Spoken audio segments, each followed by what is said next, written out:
It's officially time that I need to cut my hair. It's way too long. In all of my recent videos and reels, my hair's been up in a ponytail because it's just literally too long to wear down anymore. So I need to cut it. I really want to cut it shoulder length, but I don't know. I also like it long. I can't decide. Hello everybody, welcome back to the channel today. My name is Carly and today we're going to be kind of throwing it back to last year. We're going to be chatting all about 2024, specifically my top 10 favorite games that were released in 2024. Full disclosure, I actually filmed this video a couple months ago and I was planning on posting it quite a bit earlier. I actually filmed 3 videos that day, kind of back to back. And after I filmed all of those, my audio, I went back and listened to them and the audio wasn't hooked up correctly. And so I was like, oh my goodness. So I reshot it again. And for some reason, my mic also didn't work the second time. And I was just completely tapped out at this point. So I was like, you know what? We're just not going to do this video. I'm done. But then over on the Board Game Gardens channel, Jenna actually just posted her, top favorite games from 2024. So I was like, okay, well, maybe I should reshoot this. Maybe I'm not too late. Maybe people will still enjoy this video, kind of hearing about the games that I particularly enjoyed that were released last year. Whenever I do these top 10 lists, I always want to make sure to kind of mention this little fact is I clearly did not play all the games that were released last year. I wish I could have, but I didn't. So this list is just based on the games that I played out of the, thousands of releases of 2024, the ones that I was able to play. These were my top 10. If you personally have a list as well for your top 10 games, or even top 3 games, or even just your favorite game that was released last year that you were able to play, please fill out the comment section with all of your answers and we'll be able to go through and kind of scroll and look at all of the amazing games that were released last year. 2024 was a fantastic year for board games. When I pulled up the Board Game Geek page and I was scrolling through it, I actually got a little overwhelmed. I was like, oh my goodness, how am I going to pick 10? How can I only pick 10? So I kind of actually picked 11. And honestly, I could have picked 20 or 25. It was really hard for me to narrow down this list. But at the end of the day, here are my top 10, maybe 11 favorite games that were released in 2024.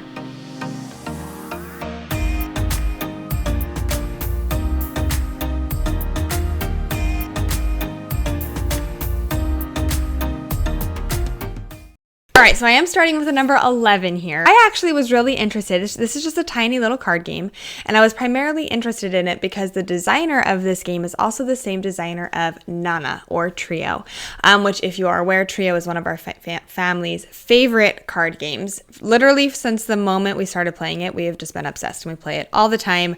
And so when I heard that this is actually a game that was already released in Japan, and All Play was actually able to bring it over to America and kind of give it wider distribution over here.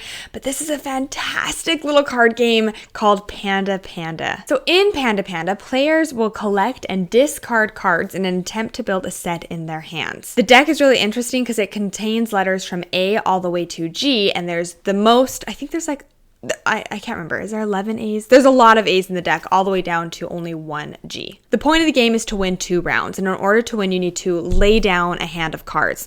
The game, there's lots of different kind of combinations to what constitutes a hand. But what makes it interesting is that in order to lay down, all the cards in your hand actually have to be correct. That you can't have any missing, or you can't have any additional cards on top of the hand you already have. You can only have that hand. So for example, there's some hands that have quite a bit of cards, 6 cards in your hand. But then there's also a hand that you can lay down that only has 2. So if you're going down for that 2, you need to basically shed a lot of your cards just to get down to those 2 exact numbers or letters. I guess there are letters, the 2 letters that are in your hand. So if it is your turn and you don't have that set, there's a couple things that you can do. So you can either draw a card from the deck that's going to be in the center of the table. You can also draw a card from an opponent's discard pile, or discard a card from your own hand into your own personal discard pile. There is a little bit of a catch in regards to if anybody around the table ever lays down an A, which again is the most common card that's going to be found in the deck. Everybody around the table has to pass one of the cards from your hand to the player on your left. Sometimes your purposefully holding onto those A cards just to screw over other people. I will say that this game is super mean. Like, you have to just be prepared for that. You are purposely trying to screw over other people, and you will be screwing other people. Even if you don't want to, you will be. So I don't think this game is as like approachable as Trio, in my opinion, but I have so much fun with this game every time I play it. I'm actually surprised that the game is rated as low as it is on Board Game Geek. It's like rated a 6.8 because I love it. Like we've been playing it so much. It's so fun to, again, trying to get those hands of cards, trying to collect the cards that you need and hurry and lay down before somebody else. Again, because of that kind of like mean nature to the game, I don't know if I would recommend this game for everybody or introduce it to everybody, but if you are kind of like into that, just kind of like fun trying to screw over people, kind of quick playing card games, then this is definitely one that I would recommend looking into, because we just had a great time with this game this year. This next one is also, it says it's a 2023 release. I'm sure that was, abroad or somewhere, because I'm 100% sure that this game came out this year, at least in America. But this is kind of like another quick card game, which when it was first explained to me, like it doesn't make any sense. You really have to play through a full game to really understand the scoring. And the reason why I say that is because when you are scoring this game, you are playing cards out chronologically or in the order that you take them. But then when it comes to scoring, you actually are going to score backwards. And so this little card game is called Far Away. The thematics of Far Away is you're like exploring this mysterious land and fulfilling quests. There's like no theme in this game, okay? No theme at all. It's basically just a card game where you're collecting cards, which every single card that you collect has the potential to score you points if you fulfill the requirements for it. So you'll play a row of 8 cards in front of you from left to right. Again, thematically, these represent like the regions that you will come across while exploring the lands, okay? And there's characters on the cards that you're meeting, and they will grant you victory points if you fulfill the conditions that they demand, okay? So that's like the theme. So you'll go through until everybody on the table has these 8 cards in front of you. Well, while you are playing the game, no scoring is happening. You're just simply collecting the cards, okay? Then, once you have all the cards, you flip them all over so you don't see the front of them. And then you will start from the right this time and flip over cards. As you flip over a card, you will immediately score it. So pretend all of my cards are flipped over. I'm starting to score. I flip over a card that says, okay, you'll get 10 points if you have 4 blue regions. Well, I don't at that point, right? I don't have any. That was the first card I flipped over, so I don't get to score that. Now I go to my second. When I flip over my second card, now I have 2 cards that will go towards whatever scoring opportunity is presented on the first card that I flipped over, okay? So you will go through, and inevitably every single card that you continue to flip over will basically show you more and more things that you could potentially score from, okay? So I just thought that this was a fascinating little game, that it just messes with your brain in the right way. It gives you such a great level of thinkiness for a very simple game and an easy game to pull off the shelf. I'm pretty sure this was like Professor Meg's favorite game when they just recently did, I think they just did a top 100, and this was like her favorite game because it's just such a great, easy game to pull off the shelf. Break it out with anyone. It plays up to 6 players. It goes from 2 all the way to 6, and it plays great at all player counts. You literally can knock out a game of this in like 15 minutes. So it's one of those games you can just pull off the shelf and do, a couple rounds before the end of the night or a quick round before your big game. And it has just a great level of thinkiness to it. I think it's fun, it's engaging, and I think it was just a fantastic game from last year. Coming into my number 9 now, this is a game that primarily is like, it's primarily a drafting game, okay? And drafting, at least like the last little bit, like, I don't know. I feel like drafting is a mechanism that I'm not super in love with. I know some people love drafting. And for me, I think it's fine. I don't think it's amazing, but I do actually really like the way that drafting works in this game. This is a game that you are primarily drafting activities, trying to fill up your itinerary, trying to plan for your perfect to Japan.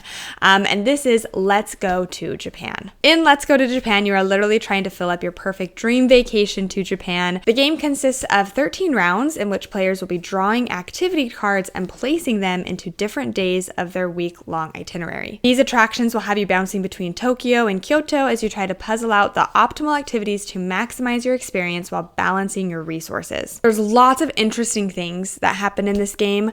I think the biggest thing for me, again, is just the way that the drafting works. I found it really interesting and engaging, and I really like how like the activities that you are planning is, yes, you are obviously trying to plan your activities efficiently because you can't just keep taking, it's not as efficient to keep taking trains in and out of the city, right? It's more efficient if you go to Kyoto, right? And then do a bunch of activities in Kyoto before coming back to Tokyo.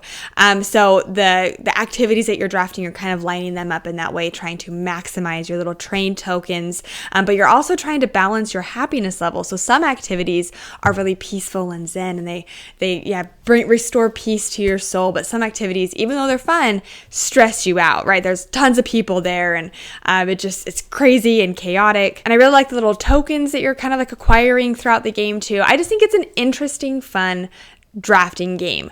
I think the only thing with this game is it's not like one that I want to sit and just play again and again and again and again and again, because I think the replayability is not as high as I would like it to be, because every game kind of feels samey. If you sit and play this game a while, it kind of feels that way.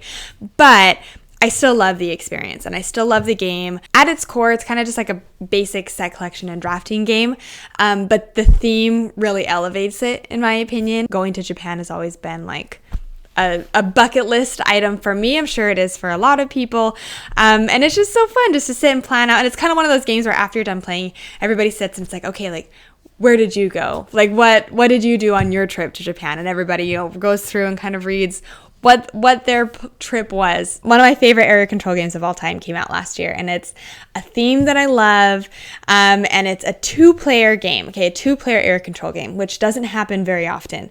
Most area control games obviously play better with more people. You need more interaction around the table, but this is specifically designed for two players, and it just gives you this epic, like, cinematic experience that I just love. And this is Dune: War for Arrakis. You literally play out the movie, essentially. So one player takes on the role of the Harkonnens, right? They're working for the Empire, trying to get the spice, trying to keep the Fremen under control, who is the other player, right? They're playing Paul Atreides and the Fremen. This game plays so good, and I absolutely love the way that the action selection takes place in the game. So everybody has dice, and you will roll dice, and it's on those dice that you can then essentially kind of draft or pick your actions from your dice selection. It's so thematic because, again, as if you're playing as the Harkonnens, you have to be on top of your spice control. You have to always be bringing in spice no matter what, or else the Empire and everything is going to get completely obsessed, or what's the word I'm looking for? Oh my goodness, my brain is going. The Empire will get mad at you, essentially. And then the Fremen, you are just trying to stop them from doing that, right? And Fremen can take control of the sandworms and completely wipe you out. It looks epic on the table. It's huge, okay? It's massive. A follower of the channel actually gifted me the playmat for this game. So it literally like takes up the entire table. But if you like epic experiences, like War of the Ring or that type of game, this gives you that. But again, at a two-player experience, and in my opinion, a lot quicker, is epic and amazing, and I can't talk about it enough. If you like area control games, please look into this. It's actually currently, well, I don't want to give any spoilers, but it's very high on my top 100 games of all time, which we are actually shooting and filming right now. So those will be up soon, but this is very high on my top 100 games of all time because it is just that good. Coming into number 7, I am so glad that I gave this game a shot, because at first I was not interested in this game at all. And the reason why is because this game is actually a re-implemented version of a game that's been around for a while. I played it a couple times and I was just like, yeah, it's fine. It just doesn't really interest me. It just didn't interest me. I was like, I just don't know if a new theme is really going to do it for me, because I just didn't really like the original game. But it did. And it this game is so good. Like, we play it all of the time. And this is the War of the Rings Duel for Middle-earth. So this is the re-implemented version of Seven Wonders. Is it Seven Wonders Duel? Now I'm like second-guessing myself. I think it's Seven Wonders Duel. If I'm misspeaking, I'll throw up the actual picture of it right here. But yes, this is a re-implemented version. It is. Yeah, see, I was right. It is the re-implemented version of Seven Wonders Duel. And again, I played Seven Wonders Duel and I just thought it was fine. But it really is so good. So in this game, one player is playing as the Fellowship and the other player is playing as Sauron. Again, it's a 2-player game. And it plays very similar. So it still has that kind of like card structure that's in the center of the table that players will go back and forth selecting cards from, which then allow you to possibly do other things, right? Or gain more power in certain items or whatnot. There are a few things thrown into this game though that the original game didn't. Primarily, well, I mean, I guess there's a couple. So the first thing is, on top of everything that's going on, everybody's selecting cards, there also is this area kind of control, kind of like mini game kind of that's happening in the center of the table, where players again will be going back and forth trying to get control of Middle-earth, and that's one of the ways that the game ends. The other thing that this adds, which is new to the original Seven Wonders Duel, is there's this what is it? It's like this pathway. I forget what it's called.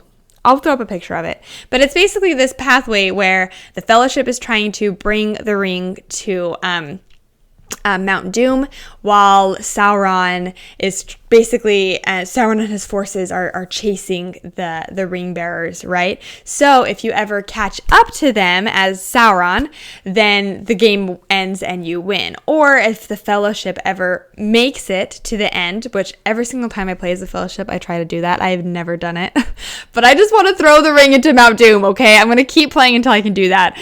But if the Fellowship ever does make it to the end and throw the ring in, then that's another thing that triggers the end of the game. Final way for one of the sides to win is if either player gathers the 6 different race symbols that are found throughout the game. If a player does that, and that's another thing that triggers the end of the game. So it's just a quick, playing, fun game. I just really enjoy the 3 different strategies in regards to potentially winning the game. Because of the kind of like that back and forth nature, you really are kind of forced to do everything, and you can't really do everything. You have to really be aware of what the map is looking like and the pathway, and making sure that they don't get the support of the different races, right, in Middle-earth. It just has such a great fun back and forth. Obviously, Lord of the Rings theme helps. That's like one of my favorite stories and franchises and movies. So obviously I am initially drawn to it because of that. And then obviously you have the Vincent Dutrait artwork. It is just a fantastic game that, again, I was kind of hesitant at first.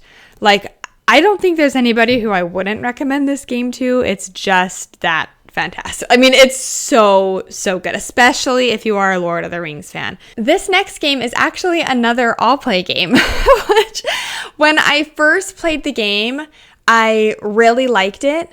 But honestly, I've played this game so many times now, it's crazy. And I adore this game. You are collecting little pieces of glass from the river, trying to fill out your little river shop. And this is River Valley Glassworks. I do want to quickly note with this game, if you are interested in it, and I tell this to everybody, just don't even bother with the retail copy. Like, you need the deluxe version of this game. If you are at all interested, trust me, it's worth it. You don't necessarily need the glass pieces, because truthfully, the glass pieces don't feel that much different than the acrylic pieces, but you need like the matte with the acrylic, like river pieces. Like, it makes the game 10 out of 10 in my opinion. In this game, you will have some glass in your hand, and what's going to happen is you're going to go to this river board and then place 1 or 2 pieces of your glass onto one of the sections of the river board. Now, I say one of the sections because every single section along this river corresponds with a certain shape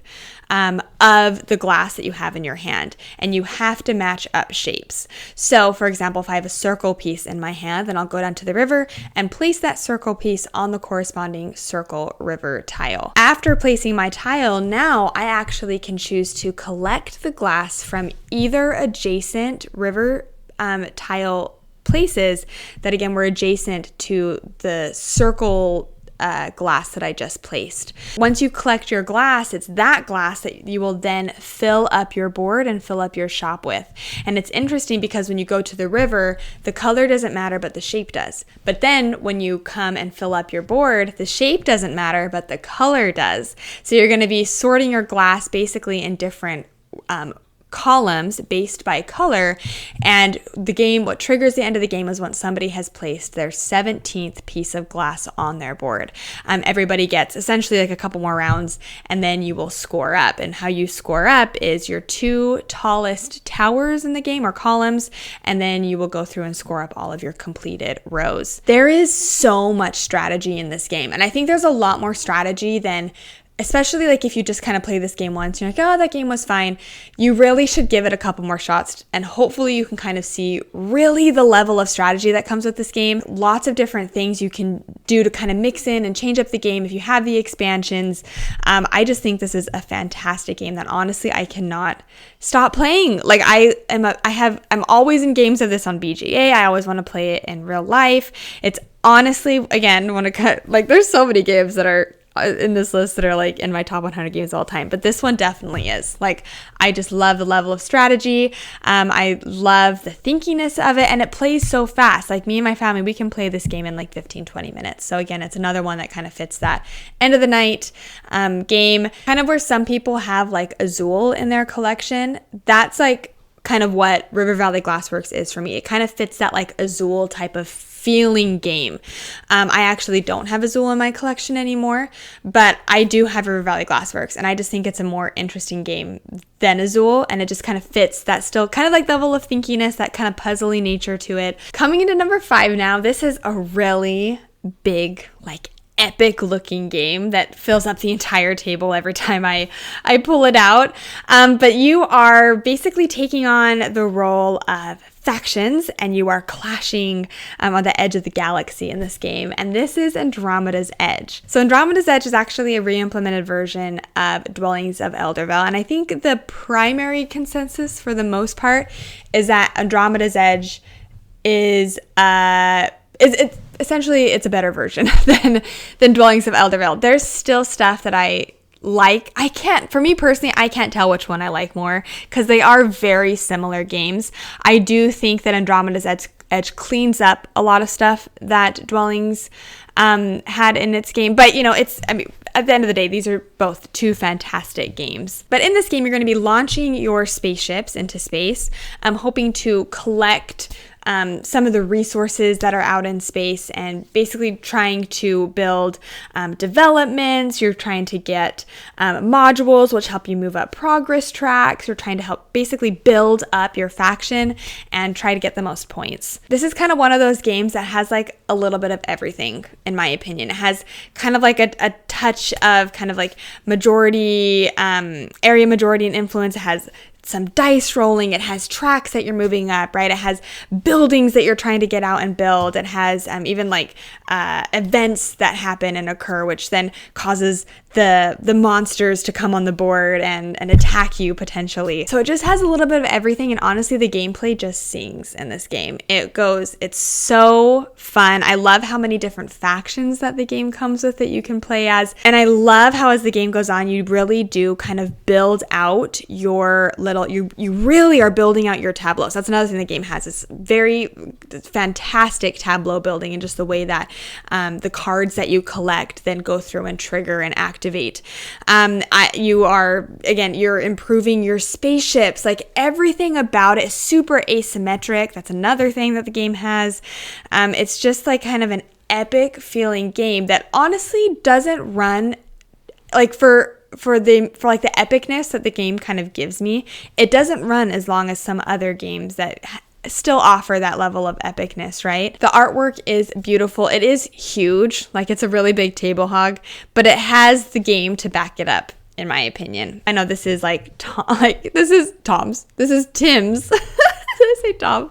This is Tim Tron's favorite game of all time, and honestly, deservingly so. This is a fantastic game that just gives you an epic experience that you should definitely look into. It was really hard to organize this list, okay, guys? Like, it's so hard for me to I don't know. Any list honestly is hard for me.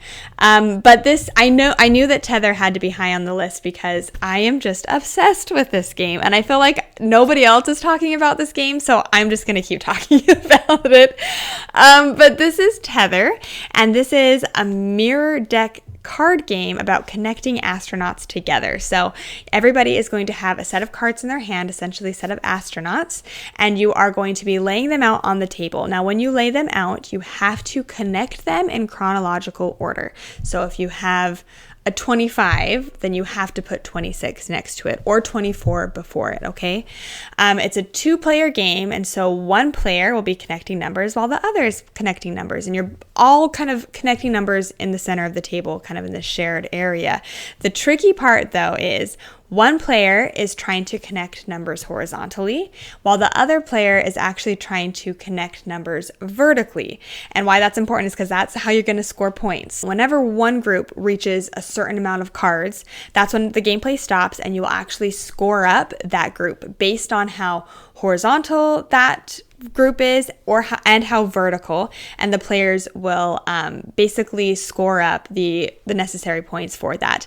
But there's kind of another little twist to this game, which is so fantastic. But basically, the cards, they're double-sided, and the numbers that are on one side are actually the mirrored numbers that are on the other side.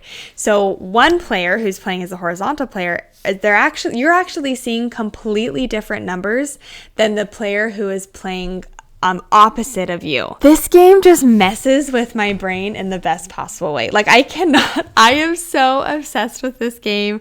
I love it. It's one of those games that like you don't think is going to work, and it doesn't even make sense how it works until you start playing and you're like, oh yeah, like this totally works. So like as your opponent is connecting numbers, sometimes they're connecting hoping to set themselves up, not realizing that they actually are setting you up like for exactly what you needed to, right? So you have all these little groups of astronauts just floating together. Yeah, you're just trying to tether them with one another, get in chronological order. It's just a fantastic 2-player game. Like, this is honestly probably like my favorite 2-player game right now. Like, out of my whole entire collection. I love this game. Quick, it's easy, it plays in 15 minutes. And it's, I cannot really understand why more people are not talking about this game. And the only thing I can think of is that smaller publisher, it was a smaller release. We picked it up, actually Kim picked it up at PAX Unplugged, and if it wasn't for her, I wouldn't have even known about this. So I really hope that, like me sharing so much about it on the channel, I hope it's opening up more people to this game. I actually know I have a fellow follower of the channel who we were able to meet up at PAX Unplugged, and he came up and he was like, we are obsessed with Tether. And I'm like, yes, we're obsessed with Tether too. On to my number 3 now. This is a game that I honestly wouldn't have picked up if it wasn't for Thinker Themer. Watched their awesome review of it, and I was like, okay, I'm gonna, like, this actually does kind of seem like a game that's perfect for me. This is a game where it's another like kind of like pattern building game, which I love pattern building games, okay? That's something, it just works with my brain. And you use these tiles to basically try to fulfill not only your environment, but also animals. This game is Harmonies. This game has fully replaced Cascadia in my collection. Like, I still hold on to Cascadia because if I'm playing with new players, I think Cascadia is slightly easier to kind of wrap your brain around because there's not as much like pattern building, pattern layering as there is in Harmonies. So I still will pull out Cascadia first before introducing people to Harmonies. But for my brain, like, it's a no-brainer that Harmonies is the better game, in my opinion. I know some people don't agree with me, but I am obsessed with Harmonies, and I think this is the reason why. So you are drafting these tiles, building out your little sanctuary, and wherever you place, you have the opportunity to potentially fulfill animals, and you are able to invite these animals into your little sanctuary. You just have to complete the puzzle on them. What makes this game so like mind-bending amazing for me is I love the ability that you have in this game to overlay and overlap your patterns. So for example, if you have, like in this example, if you have a honeybee, right, that needs a green, like a little tree, a little bush, and then a flower next to each other, yes, you can go ahead and place that, but then you can actually use those tiles that you just placed to fulfill your honeybee to also partially fulfill your bear. Again, I love pattern building, and I think that's primarily why I loved Cascadia so much, is I love the fact of, you're like, okay, you have these 5 different animals or patterns that you're trying to accomplish. Okay, so go ahead and go.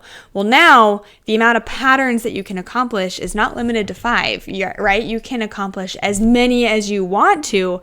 You just have to be really efficient, because your board, it has just that level of, oh no, we're slowly, like as the game goes on, your opportunity for growth is slowly diminishing. And I love that about Calico. That's why Calico is actually probably my favorite kind of like pattern placement game. I don't know. It'd be between Calico and Harmonies, honestly. I love them both. But it has that level in Harmonies where as the game goes on, you have less and less space available, so you're kind of on a timer, versus Cascadia, where it's very forgiving, right? As the board gets bigger and bigger, you have more and more options as the game goes on.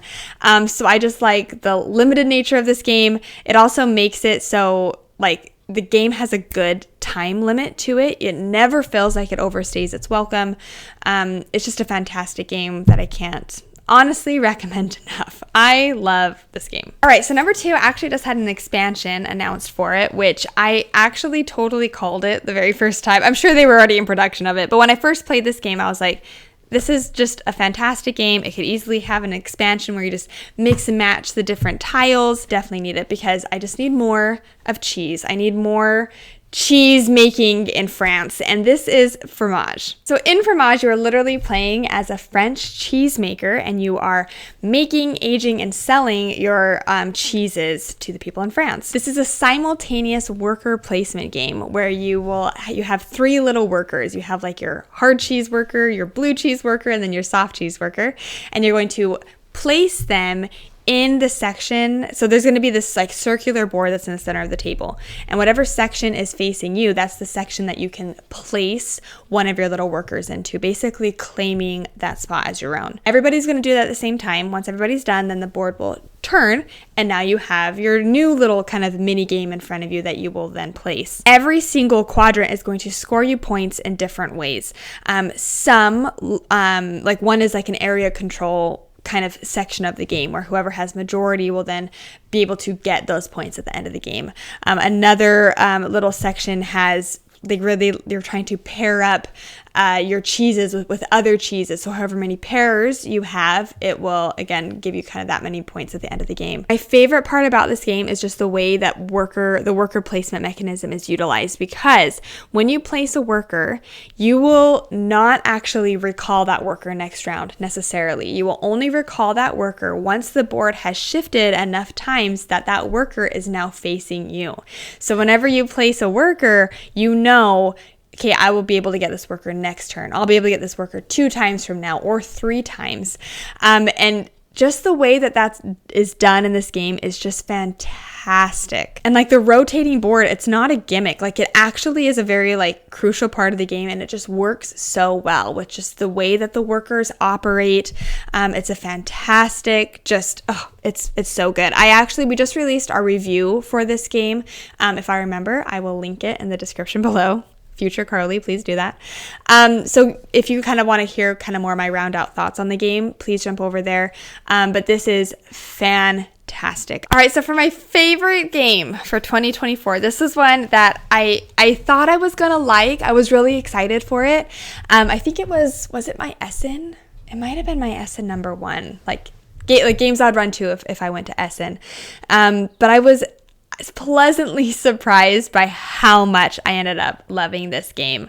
This is a game that has kind of been talked about for a while. It finally arrived, finally delivered to backers, and it's all about diving into your client's unconscious mind and trying to cure them from the dreams that are kind of haunting them or plaguing them. This is Unconscious Mind. This is a big, meaty Euro game, okay? It's not like Lacerda heavy.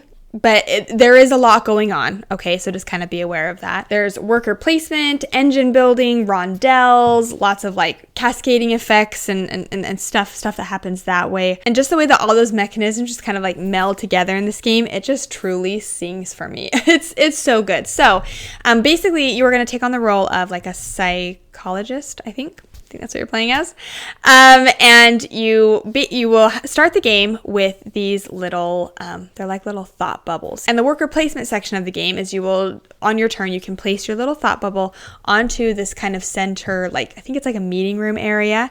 And it's kind of thematically, you're like discussing with the great minds of the time, trying to get ideas. Essentially, it's just worker placement, get the action type of area.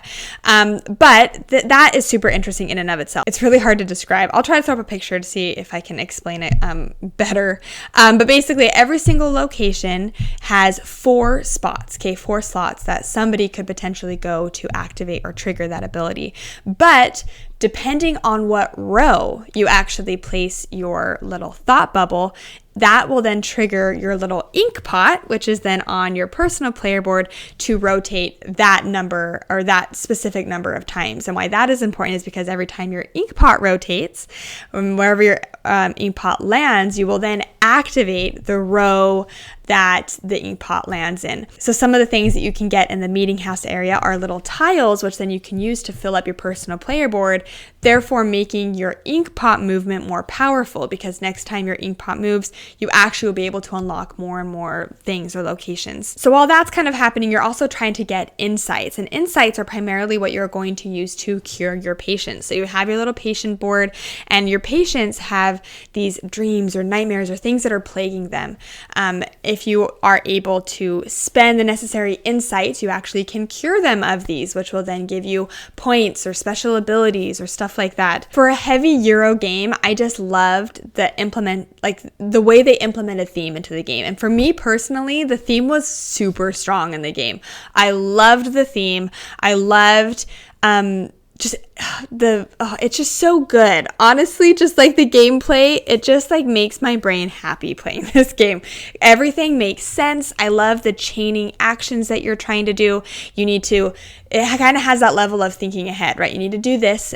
You need to place here in order to move your ink pot, which will then allow you to trigger these abilities in this certain way because you have programmed your board in that way, which then allows you to gain the insights you need to then treat your patients. Okay, so it has that level of thinkiness. Again, that might overwhelm some people, and I totally get that. But I really think that, again, you have to realize that this is a hog to learn. It took me like 2 solid nights to learn this game, but, and I hate that I'm even saying this, but literally once you do learn it, the game just goes so smooth. Now, having said that, I also don't think I would play this game at 4. I think it would drag a little bit too long. I adore this game at 2. I actually have yet to play it at 3, but I think it played great at 3 too. But something with 2, just like the back and forth in regards to the placement, I don't know. This is just a fantastic game. If you like kind of like that more like crunchy Euro type of game, this is definitely one that I would recommend. I just think the marriage of all of the mechanics and everything really just sings. And I just think this is a fantastic, fantastic game. In my opinion, the best game that was released last year. All right, so with Unconscious Mind kind of rounding out this list, those are my 10/11 favorite games or favorite releases that I played from 2024. Again, if you made it to the end of this video and you have your own personal list for your favorite games from last year, or you just want to say hi, please drop all those comments in the comment section below this video. 2024 was a great year for games, but honestly, 2025 is coming in hot. There's already been some fantastic 2025 releases. And I am just getting so excited to do this video again next year and just chat about all the amazing games from this year. Thank you so much for watching this video today. If you enjoyed this video and you haven't yet subscribed to the channel, it means so much if you could do that. It really helps support us and kind of everything that we're doing over here. But until next time, I hope you have a great rest of your day, and we'll see you later. So I was just curious. So at the time of filming this, which is March 3rd, I pulled up Board Game Geek and I went to the games that are currently like set or slotted in to be released in 2025. There's so many freaking good ones. Like, I don't even know how I'm going to make this list. Okay, like, I just like want to start mentioning some of these. So, like, Luthier, I've played Luthier, and Luthier is amazing. So good. There's also Avalon. I'm super interested in Avalon. Well, I just got Critter Kitchen, and Critter Kitchen is so cute and great. Moon Colony Bloodbath. Roth, so interested in Roth. There's the Elder Scrolls, Betrayal of Second Era. Speak Easy, I've heard fantastic stuff about that. I loved Flow. The new Nemesis is supposed to come out this year, maybe, hopefully. Oh my goodness, there's too many games. Too many games.